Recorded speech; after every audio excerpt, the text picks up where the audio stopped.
মানুষ ক্ষয়ক্ষতি স্বীকার করতে হচ্ছে। ঠিক একইভাবে আমাদের ত্রিপুরা রাজ্যে রেল আনার জন্যে এ রাজ্যের মানুষের যে দীর্ঘ ধারাবাহিক লড়াই, যে লড়াইয়ের ফলশ্রুতিতে ত্রিপুরা রাজ্যে রেল এসছে, কিন্তু সেই রেল পরিষেবাকে সজীব এবং সতেজ রাখা, জনগণের স্বার্থে রেলকে ব্যবহার করা এবং জনগণের সুখ সুবিধা স্বাচ্ছন্দ্য দেখা, এটা দেখার ক্ষেত্রে মারাত্মক ত্রুটি এবং গাফিলতি আমরা লক্ষ্য করছি। আমরা যেটা দেখছি যে সারা দেশে যেখানে ৬৮,১০০ কিলোমিটার রেল লাইন আছে, তার মধ্যে বেশ কিছু জায়গায় ডাবল লাইন আছে, বেশিও আছে। কিন্তু আমাদের ত্রিপুরা রাজ্যে সিঙ্গেল লাইন যেটা চালু হয়েছে আজ থেকে বেশ কিছু বছর আগে, এখনো পর্যন্ত ধর্মনগর থেকে সাবরুম পর্যন্ত ডাবল লাইন করা হয়নি। এই ডাবল লাইন না করার ফলে যে ধর্মনগর থেকে আগরতলা ১৩৯ কিলোমিটার এলাকা, এই ১৩৯ কিলোমিটার আসতে গত কয়েকদিন আগে আমি পানিসাগর থেকে ৪টায় ট্রেনে উঠেছিলাম, রাত প্রায় ৯টায় এখানে পৌঁছেছি আগরতলা স্টেশনে। দ্যাট মিন্স ৫ ঘন্টা লেগে গেছে ১৩৯ কিলোমিটার কাভার করতে। কারণটা কি? কারণ মাঝখানে ট্রেনের ক্রসিং আছে, ক্রসিংয়ের জন্য স্টেশনে বসে থাকতে হয় ২০ মিনিট, আধা ঘন্টা, ৪০ মিনিট বসে থাকতে হয়। তার ফলে ৫ ঘন্টা লাগে ১৩৯ কিলোমিটার আসতে। তার জন্যে আমরা প্রথমেই বলছি যে আমাদের রাজ্যে রেল পরিষেবা ভালোভাবে দেওয়ার জন্যে, যাত্রীরা যাতে কম সময়ে এক জায়গা থেকে আরেক জায়গায় যেতে পারেন, তার জন্যে ডাবল লাইন আমাদের ত্রিপুরা রাজ্যে ধর্মনগর থেকে সাবরুম পর্যন্ত এটাকে অতি অবশ্যই এই লাইন পাতার কাজ যাতে শুরু করা হয়। আমরা যেটা দেখছি যে আমাদের রাজ্যে সাবরুম থেকে ধর্মনগর আগে ট্রেন ছিল, বিভিন্ন সময়ে দিনের বিভিন্ন সময় চলতো, কিন্তু এখন সাবরুম থেকে ধর্মনগর কোনো ট্রেন নেই। ধর্মনগর আগরতলা আছে, আগরতলা সাবরুম আছে। তো আমরা চাইছি ধর্মনগর আগরতলা যাতে নিয়মিত ট্রেন ব্যবস্থা থাকে, প্রতিদিনই যাতে ধর্মনগর থেকে সাবরুম পর্যন্ত এই ট্রেনের ব্যবস্থাটা চালু করা হয়। আমরা দাবি করছি যে শিলচর এবং ধর্মনগর প্রতিদিন সেখানে রুগীরা যান, অন্যান্য মানুষজন যান নিয়মিতভাবে। এই শিলচর ধর্মনগর আগে নিয়মিত ছিল, এখন সপ্তাহে ২ দিন আছে। আমরা বলছি ধর্মনগর শিলচর ট্রেনটাকে প্রতিদিনের করা হোক, ডেলি যাতে ধর্মনগর শিলচর ট্রেনের ব্যবস্থা করা হয়। আমরা পাশাপাশি এই বিষয়টা নিয়ে যাচ্ছি যে আমাদের ট্রেনকে, ভারতবর্ষের বিভিন্ন জায়গায় ট্রেনকে ইলেকট্রিফাইড করা হচ্ছে, বিদ্যুতায়িত করা হচ্ছে। আমাদের ত্রিপুরা রাজ্যের ট্রেন ব্যবস্থাটাকেও যাতে বিদ্যুতায়িত করা হয়, এই দাবি আমরা রাখছি। আমরা পাশাপাশি এই বিষয়টা রাখছি যে বিভিন্ন স্টেশনে যারা বয়স্ক আছেন, স্টেশনগুলো এত উপরে থাকে, প্রায় আড়াইতলা উচ্চতা, যা তা ২.৫ তলা বা ৩ তলা উচ্চতা সমান থাকে, এক একটা প্ল্যাটফর্ম উঠতে হয়। বয়স্কদের ক্ষেত্রে অসুবিধা হয়, ছোট শিশুদের ক্ষেত্রে অসুবিধা হয়। তার জন্যে এলিভেটর যেটা আগরতলা বসানোর কাজ শুরু হয়েছে, আমরা বলছি যে আগরতলা শুধু না, আগরতলার কাজটাকে ত্বরান্বিত করা এবং সারা ত্রিপুরা রাজ্যের বড় বড় যে স্টেশনগুলো আছে, এই বড় বড় স্টেশনগুলোতে যাতে এলিভেটরের ব্যবস্থা করা হয়। ট্রেনগুলোতে আপনারা যদি যান, ওই দিন আমি বসে আসার সুযোগ পাইনি, পানিসাগর থেকে কুমারঘাট এসে জায়গা পেয়েছি। ট্রেনগুলোতে কামরার সংখ্যা খুব কম, প্রতিদিন যত ট্রেন চলা দরকার ট্রেনের সংখ্যা খুব কম। তার জন্য আমরা বলছি ধর্মনগর থেকে আগরতলা আরও ১ জোড়া ট্রেনের ব্যবস্থা করা হোক এবং আগরতলা থেকে সাবরুম আরও ১ জোড়া ট্রেনের যাতে ব্যবস্থা করা হয়, এই দাবিটা আমরা রাখছি। এবং এই ট্রেনগুলোতে কামরার সংখ্যা যাতে বাড়ানো হয়, কারণ কামরার সংখ্যা খুব কম, কামরার সংখ্যা যাতে বাড়ানো হয়, কোচের সংখ্যা, এবং কোচগুলো যাতে পরিষ্কার পরিচ্ছন্ন রাখা হয়। আমি কুমারঘাট থেকে বসার সুযোগ যেখানে পেয়েছি, একটা টয়লেটের সামনে বসেছি, টয়লেটের দরজা লাগানো, কিন্তু এখানে বসাটা হচ্ছে না, হলে আমাকে দাঁড়িয়ে আসতে হতো পুরো রাস্তা আগরতলা পর্যন্ত। তার জন্য আমরা বলছি যে টয়লেটের পরিষ্কার পরিচ্ছন্নতা রাখা ট্রেনগুলোতে, এবং ট্রেনগুলো নোংরা হয়ে থাকে তা পরিষ্কার পরিচ্ছন্ন যাতে ট্রেনগুলো করা হয়, এই দাবি সেখানে আমরা রাখছি। আমরা পাশাপাশি বলছি, ধরুন এক্সপ্রেস ট্রেন, বেশিরভাগ এক্সপ্রেস ট্রেন আমাদের রাজ্যে আগরতলা থেকে ছাড়ে। আমাদের দক্ষিণের যারা প্যাসেঞ্জাররা আছেন, সাবরুম, বিলোনিয়া, উদয়পুর, এই সমস্ত এলাকাগুলো থেকে যে প্যাসেঞ্জাররা আসেন, সেই প্যাসেঞ্জাররা বেশিরভাগ ট্রেন হচ্ছে সকালবেলা ছাড়ে, এখান থেকে ভোরবেলা ছাড়ে। স্বাভাবিক কারণে তাদের এখানে এসে আগের দিন থাকতে হয় আগরতলা। একই রাজ্যের মধ্যে 4-5 ঘন্টা ডিফারেন্সে তারা আসা যাওয়া করতে পারেন। সেই জায়গাতে আমরা বলছি যে হ্যাঁ, একসাথে সব এক্সপ্রেস ট্রেন হয়তো সাবরুম থেকে চালু করা হয়তো সম্ভব নাও হতে পারে, কিন্তু শুরুটা করা এক্সপ্রেস ট্রেনগুলো ধীরে ধীরে সাবরুম থেকে যাতে চালু করা হয়, যাতে আমাদের ত্রিপুরা রাজ্যের একেবারে দক্ষিণ প্রান্ত থেকে ত্রিপুরার যাত্রীরা এই সুযোগগুলো ব্যবহার করতে পারেন। এই বিষয়গুলো আমরা দেখার জন্যে রেল দপ্তরের কাছে আমরা দাবি জানাবো।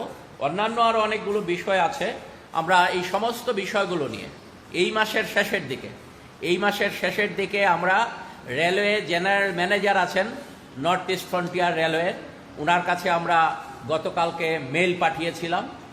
আমাদের এই রাজ্যের এমএলএদের সহ বর্তমান এবং প্রাক্তন যারা বিধায়করা আছেন তাদেরকে সহ আমরা আগামী কিছুদিনের মধ্যেই আমরা চাইছি যে এ মাসের শেষের দিকে যাতে টাইমটা ফিক্স করেন জেনারেল ম্যানেজার। আমরা সেটা জানিয়েছি এবং জেনারেল ম্যানেজার জানিয়েছেন আমাদেরকে উনি টাইম দেবেন। তাহলে এ মাসের শেষের দিকে রাজ্যের জনগণের এই যে দুর্ভোগ পোহাতে হচ্ছে, যে কারণে রেলের জন্যে মানুষ দাবি জানিয়েছিলেন, এই রেল যাতে মানুষ সুন্দরভাবে সেখানে চলার সুযোগ পান, সেই দাবিটা নিয়ে আমরা জেনারেল ম্যানেজারের কাছে রাজ্য থেকে রাজ্যের মানুষের প্রতিনিধিত্ব করার জন্যে, রাজ্যের মানুষের সুখ সুবিধা স্বাচ্ছন্দ্যের বিষয়গুলো যাতে রেলওয়ে দপ্তর দেখে, এই বিষয়গুলো তুলে ধরার জন্যে এই মাসের শেষে আমরা গুয়াহাটিতে মালিগাঁওতে আমরা যাচ্ছি। এখন মানিক যে আপনাদের কাছে বলবেন।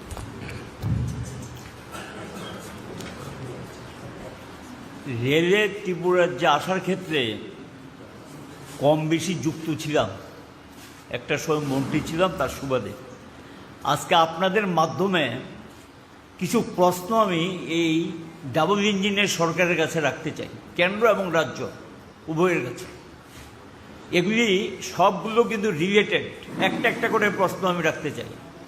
ফার্স্ট হল গিয়ে যে গোটা রাজ্য থেকে কোনো রিক্রুটমেন্ট নেই, রিক্রুটমেন্ট সেন্টার করার কথা ছিল, রিক্রুটমেন্ট সেন্টার আজও হয়নি। ডিভিশন করার কথা ছিল ত্রিপুরাতে, ডিভিশন হয়নি। এই কেন্দ্র এবং রাজ্য দুইটা সরকারের কাছে প্রশ্ন কেন হয়নি।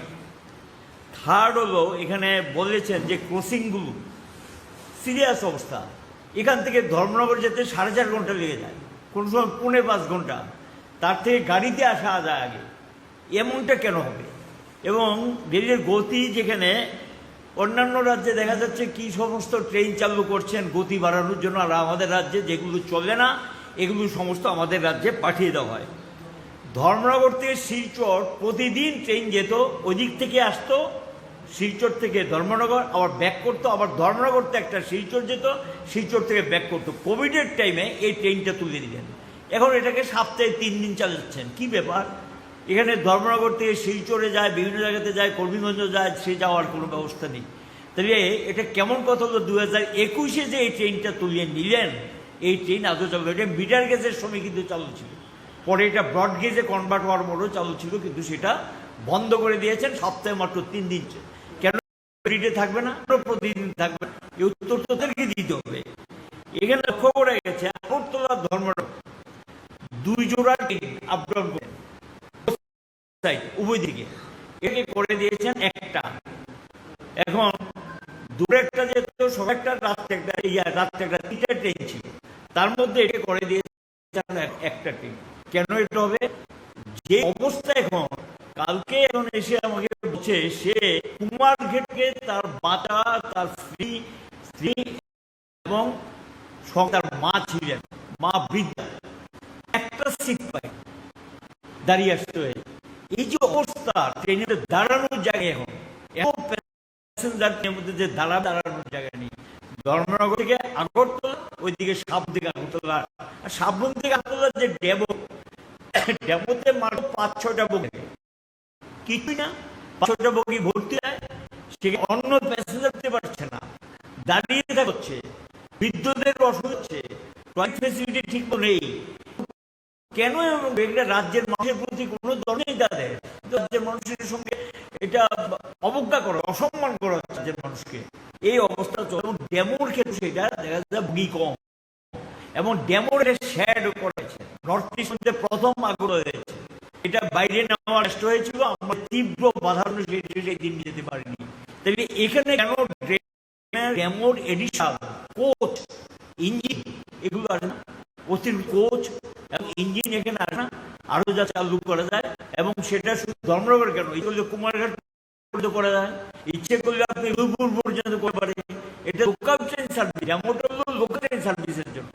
লোকাল মিনস কি এই 200 কিলোমিটার ধর্মনগর, এখন তো এটাকে এক্সটেন্ড করে করেছে করিমগঞ্জ, দ্যাট ইজ প্রায় 300 কিলোমিটার। করিমগঞ্জ 300 কিলোমিটার শর্টেজ রোডের জন্য, এবং সেখানে গিয়ে এই সমস্ত লং রুটে অন্য ট্রেন আর ড্যাম থাকবে শর্টেজ। সেই অবস্থার মধ্যে এখানে সমস্ত পরিকাঠামো তৈরি করা হয়েছে অনেক আগে। এই পরিকাঠামোগুলো থাকার পরও সেগুলো বাস্তবায়িত হয়নি এবং এটা উদ্যোগ তারা নেই।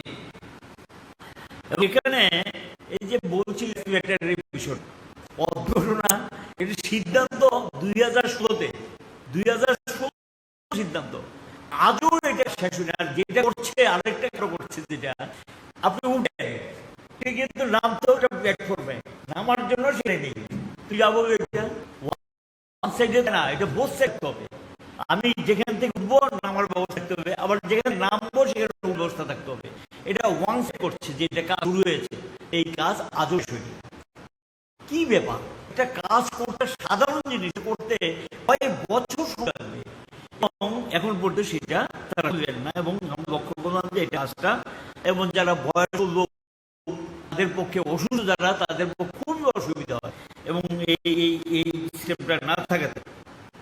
টিকেটের একটা জিনিস, একটা সিদ্ধান্ত হয়েছিল, রেলওয়ের অভিনেতা ছিলেন, কি সিদ্ধান্ত হয়েছিল, আগরতলা যেহেতু তার আন্তর্জাতিক মর্যাদা আগামী পাবে, উল্টো দিকে জায়গা আইডেন্টিফাই করা আছে, জায়গা নেওয়া আছে, উল্টো দিকে একটা বড় ছোটখাটো একটা হবে এবং 5-6টা কাউন্টার থাকবে। ওইদিকে এটা বাইপাসের সঙ্গে রাস্তাটা যুক্ত হবে। ওই দিক দেখবেন বড় সিটিতে দুই দিক থেকে কিন্তু আপনি ট্রেনে আসা যাওয়া করতে পারেন। দুই দিক থেকে মেন সাইড বলবো আপনি ওই রাইট সাইড থেকে দুই দিকে ব্যবহার করেন, দিকে আছে অন্যান্য স্টেটগুলিতে যেখানে এবং এটা চিন্তা রেখে তখনই বলেছিলাম যে তোমাদের কমকে তারা বলেছিল যে তোমরা আমাদের 17টা ট্রেন টাইম ধারা পারে সেই জায়গা দাও, জায়গা তুলে হয়েছে এবং ওই দিকে একটা কাউন্টার করবে, সেখানে সব ফ্যাসিলিটি থাকবে এবং এটার মধ্যে বসে থেকে মানুষ যাতে যাতায়াত করতে, এই কাজ আদৌ শুরু হয়নি। এখন অবস্থাটা কি, 17টা ট্রেন দাঁড়াবে তো 4 থেকে 5টা ট্রেন দাঁড়ালে জায়গা নেই। এখন তো যোগেন্দ্রনগরে গিয়ে ট্রেন দাঁড়িয়ে কখন একটা বেরুবে সেই প্ল্যাটফর্মে অন্য ট্রেনটা ঢুকবে। কাজে 17টা প্ল্যাটফর্ম কথা ছিল, কয়টা প্ল্যাটফর্ম আছে কেন না, বললাম গাড়িগুলি নিয়ে এসে থামিয়ে স্বাভাবিক, এখানে এগুলো পরিচ্ছন্ন আবার যখন ছাড়ার সময় ছাড়ে। এটা না হতে গিয়ে দেখা যায় ট্রেন ঢুকতে গেলে আগরতলা কোনো সময় সেখানে প্ল্যাটফর্ম খালি পাওয়া যায়, লং টাইম অপেক্ষা করতে হয়। এই অবস্থা চলছে, যাত্রী দুর্ভোগের শিকার হচ্ছে। অপোজিট যে ব্যবস্থাটা কথা সেটা করেনি। আগরতলা আগ্রা 2016 আমাদের ভারতের রেলমন্ত্রী, রাজ্যের মুখ্যমন্ত্রী ছিলেন, আমরাও ছিলাম এবং বাংলাদেশের রেলমন্ত্রী এসে সূচনা করলেন কাজটা। টার্গেট 2019 অর্থবর্ষে কাজ শেষ করে মানুষকে উপহার দেবেন, উভয় সরকারের মনে ছিলেন। এটা আজকে গিয়ে 2023 সাল এই কাজ শেষ হয়েছে। কি কারণ এখনো কাজটা শেষ হয়নি? তাহলে ডাবল ইঞ্জিনের সরকার বলেছিল বৃহস্পতিতে কাজ হবে, তাহলে কাজ শেষ হলো না, 2023 সাল হচ্ছে, কবে শেষ হবে? শেষ হওয়ার পরও তখনই আমরা দেখছিলাম প্রশ্ন সুরেশ প্রভু জন এসেছিল যে আপনি করছেন কিন্তু আখাউড়া পর্যন্ত ডুয়েল গজ হবে, ডুয়েল গজ আখাউড়ার থেকে আখাউড়া থেকে চিটাগাং, এই প্রশ্নটা যদি যুক্ত হয় ডুয়েল গজে, কি করে ট্রেনটা হবে? ডুয়েল গজ সিস্টেম থাকবে যাতে মিটার এবং ব্রড বোথ সাইডে ট্রেন। অত আগরতলা থেকে আখাউড়া পর্যন্ত 2 গজ হচ্ছে, এটা কিন্তু এই সম্পর্কে স্পষ্টীকরণ বা কোনো সিদ্ধান্ত আমাদের জানা নেই। তাহলে আখাউড়া থেকে যেটা আর ভাবনা চিন্তা যে এদিকে চিটাগাং, এদিকে গিয়ে কলকাতা, ঢাকা হয়ে কলকাতা, এটাকে পেতে গেলে দৈর্ঘ্য সিস্টেম হবে। এটা বাংলাদেশ গভর্নমেন্ট এবং সঙ্গে আমাদের ভারত সরকারের তারা সেই সিদ্ধান্ত নিয়ে এটা করাকে, এটা না করলে বেনিফিটটা পাওয়া, সেই বেনিফিট মানুষকে অসুবিধা হবে। শঙ্কর বলছিল ঠিকই তো, ডাবল লাইন যদি না হয় থাকলে আপনি নির্দিষ্ট জায়গায় পৌঁছতে পারতেন, ডাবল টাইম লাগে। কাজে এখন প্রশ্ন, যেহেতু দুরূপার ট্রেন চালু হয়ে গেছে, তার জন্য ডাবল করতে হবে। এই ডাবল লাইনটা আমরা যতটুকু আপ টু লাভিং একটা ডিসিশন হয়েছে, লামডিং থেকে তাহলে সাবরুম ডাবল করতে হবে, লামডিং থেকে সাবরুম ডাবল লাইন না করে এখন থেকে যদি না ধরে, তাহলে ত্রিপুরা রাজ্যের প্যাসেঞ্জাররা আবার সাংঘাতিকভাবে ভুগবে। এবং নতুন কোনো ট্রেন চালাতে গেলে কষ্ট আসবে, কারণ নতুন ট্রেনটা যাওয়ার তো রাস্তা নেই, সে রাস্তা ধরে ডাবল লাইনের জন্য কোনো সিদ্ধান্ত এখন পর্যন্ত হয়নি। কবে এই তো আগে সিদ্ধান্ত যে হয়েছে, কিন্তু ডাবল লাইন সম্পর্কে একটা আলোচনা তখনই চললো, আজও সিদ্ধান্ত হয়নি। গত নির্বাচনের আগে 18, আমি 23 কথা বলছি, 2018 ভোটের আগেই আমরা দিল্লি গভর্নমেন্টের কাছে লিখছিলাম, আমার মনে হয় 2016 কথা হয়েছে, যে অল্টারনেট ওয়ে কোথায়, আমাদের অনেকগুলো মহকুমা জেলার ডোবা, তাহলে কি করে হবে? সেখানে গিয়ে তখন কথাবার্তার মধ্য দিয়ে আমরা চিঠিও দিয়ে কথাবার্তা হয়েছে, তা ইনপ্রিন্সিপাল রাজুয়ের ঘোষণাও করেছেন সার্ভে হবে ধর্মনগর থেকে কৈলাসনের ডিস্ট্রিক্ট হেডকোয়ার্টার, কমপুর sub divisional headquarter, Khowai district headquarter, Mohanpur sub divisional headquarter, এরপরে গিয়ে আগরটার সঙ্গে কানেক্টিং হয়। এই লাইনটি গিয়ে যুক্ত হয়ে সোনামুড়া সাব ডিভিশনাল হেডকোয়ার্টার, সোনামুড়ার পর সেটা যাবে দিল্লি গিয়ে সেখানে সঙ্গে কানেক্ট, এটা অল্টারনেট বিকল্প একটা রেল জন্য সার্ভে শুরুর জন্য বিধানসভা 2018 বিধানসভার ভোটের আগে ঘোষণা করেছিলেন এই সার্ভে শুরু করবেন, কিন্তু আমি যতটুকু জানি আজও সেই সার্ভের কাজ হাত নেয়নি। সার্ভে হবে, তার বাজেট ঢুকবে, তারপর শুরু হবে, কবে উনি কিন্তু দিতে পারবেন না, যেমন আমাদের দেখতে বয়স হয়ে গেছে দেখতে, তো সেখানে গিয়ে স্বাভাবিক কিন্তু অনেকে কিন্তু দেখে দিতে পারবে না, অথচ সেটা সম্পর্কে ব্যবস্থা সেখানে নিলে না। ধর্মনগর কাঞ্চনপুর ঘোষণা করে দিয়েছে, কাঞ্চনপুর সার্ভে করে যেহেতু এটা টুরিস্ট স্পট, এটা মাথায় রেখে এর সার্ভে হয়নি, এটা সার্ভে করা ছিল, আজও সার্ভে কাজ হয়নি। ট্রেন মালগাড়ি নিয়ে দেশে জমছে, তখনই করেছে যে আমাদের স্টেটে বর্ষাকালীন সময়ে লামডিং কোনো সময় রেলে 10 পরে রেলওয়ে অচল হয়ে যায়, রাস্তা বন্ধ হয়ে যায়, শিলং টু বদরপুর, তাহলে এই যে একটা বাফার স্টকে তুলতে হবে, সেটা মাথায় রেখে আইসির একটা ডিপো হবে, এই ডিপোর জন্য তখন উত্তর জয়নগর বিভুদাসবাড়ি পাশে একটা জায়গা করা হয়েছিল, কিন্তু সেখানে একটু লোক বাধা তৈরি করলেন, জায়গাটি ফরেস্টে, যা না এখানে দেবো না। তারপরে গিয়ে রাজ্য সরকার তখন অল্টারনেটিভ জায়গা এফসিআই এবং এলসিডি দিয়েছে, সেই জায়গাগুলোকে আমাদের এই যে সেকেন্ড কোর্টের আগে একটা স্পট বাছাই করা হয়েছে, এই জায়গাটায় একুজিশ করে এখানে আইওসি ডিপো হবে এবং একটা ভাবাস তৈরি হবে, আর সঙ্গে আরেকটা ডিপো এফসিআই গোডাউন সহ, এটা ছিল সিদ্ধ, এখানে আসবে মালগুলি, এখান থেকে বিভিন্ন জায়গায় যাবে। এটা আজও এই জায়গায় একবার হচ্ছে কিনা রাজ্য বসে না, এবং আজও সেই কাজ হয়েছে কিনা রাজ্য জানে না, এবং এই যে অবস্থাটা কিন্তু কবে হবে, কিন্তু ডিসিশন ছিল, আজও এখানে এগুলো কার্যকরী হয় নাই। এবং এখানে সাবরুম থেকে চিটাং অলরেডি ব্রিজ হয়ে গেছে, এটাকে তো কানেক্টিং এ আসতে হবে, এবং লাইন কানেক্টিং এর কথা এখন থেকে ভাবতে হবে, তার জন্য চিন্তা ভাবনা করা। আপনারা জানেন যেখানে কেন্দ্রের মন্ত্রী সুরেশ প্রভু, মুখ্যমন্ত্রী সহ আমরা ছিলাম, বাংলাদেশ মন্ত্রী ছিল, রাজধানী এক্সপ্রেস চালিয়েছে। রাজধানী এক্সপ্রেস মানে স্টেট ক্যাপিটাল থেকে আমাদের ন্যাশনাল ক্যাপিটাল, অর্থাৎ রাজ্য রাজধানী থেকে জাতীয় রাজধানী, এটাই তো রাজধানী এক্সপ্রেস চালু হয়েছিল। কিন্তু কি কোন উদ্দেশ্যে একটা বেসরকারি সংস্থাকে পাইয়ে দেওয়ার জন্য রাজধানী এক্সপ্রেস এটার নাম পাল্টে করে দিলেন তেজস।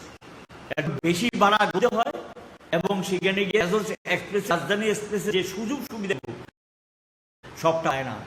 রাজধানী এক্সপ্রেস আমাদের ভারতবর্ষে অধিকাংশ রাজ্যের থেকে আছে, আমাদের রাজ্যে রাজধানী এক্সপ্রেস শব্দটা উঠে ঢুকিয়ে দিয়েছেন তেজস এক্সপ্রেস। এটা চালু ট্রেন ছিল, বন্ধ করে দিয়েছে। এটা সবকে কেন করলেন, কি কারণে করলেন? ঠিক আছে, তেজস এক্সপ্রেস যদি ট্রেন চালাতে চায়, এডিশনাল ট্রেন চালা, ডিমান্ড চাহিদা চালা, কোনো আপত্তি, কিন্তু ওইটা মিলে দেওয়া তো ঠিক নেই। এবং ওরা ঠিক করে রাজধানী এক্সপ্রেস নামে কিন্তু এখন এটার নাম তেজস এক্সপ্রেস, বেসরকারি সংস্থাকে চালানো। এগুলি আমরা বলেছি শুনতে চাই না। সব দিয়ে চালু করলেন ছোট্ট 4-5টা বগি দিয়ে ইয়ে পর্যন্ত জিরিবাম, তারপরে এক্সটেন্ড করেছে 8 টাকা। ঠিক আছে, ভালো। এটা সাথে 3 দিন কেন? এটা এখানেই থাকে কোটা এফডি করুক, ডিমান্ড আছে। আমি দেখেছি বেশ কয়েকবার যাতায়াত করেছে, এখানে প্রচুর প্যাসেঞ্জার হয়। শতাব্দী যেটা রয়েছে ছোট জনশতাব্দী, এটার নাম হলো জনশতাব্দী। একটা হলো শতাব্দী আর একটা হলো জনশতাব্দী। আমাদের এখানে যেটা করে এটা হলো জনশতাব্দী। কাজে জনশতাব্দী এইটাকে কেন, এটাকে কিন্তু মণিপুরের সাথে এটা কানেক্টিং, এটাকে কেন এডিট করবে না? ঠিক আছে, প্রথম 3 চালু করেছে, এটাকে এফডিডি করা উচিত। চাহিদা আছে, এটা থেকে সুবিধা।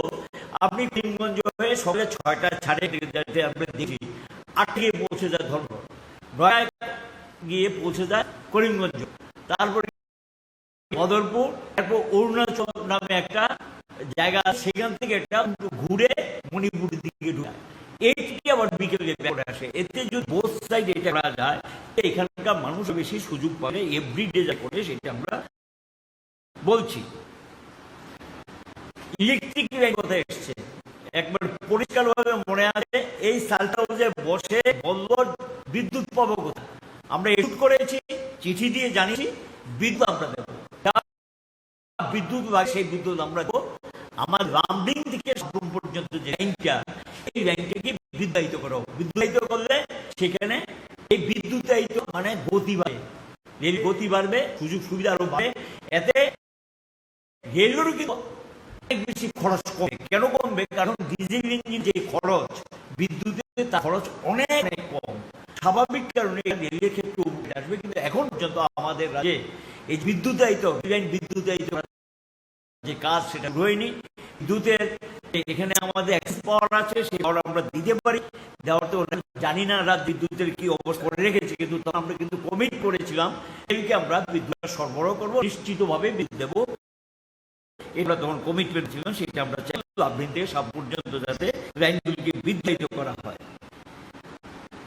এখানে রেল স্টেশনকে আপনারা যারা রাজ্যে, আচ্ছা বলুন তো, টয়লেট কি অবস্থা ব্যবহার করতে পারে?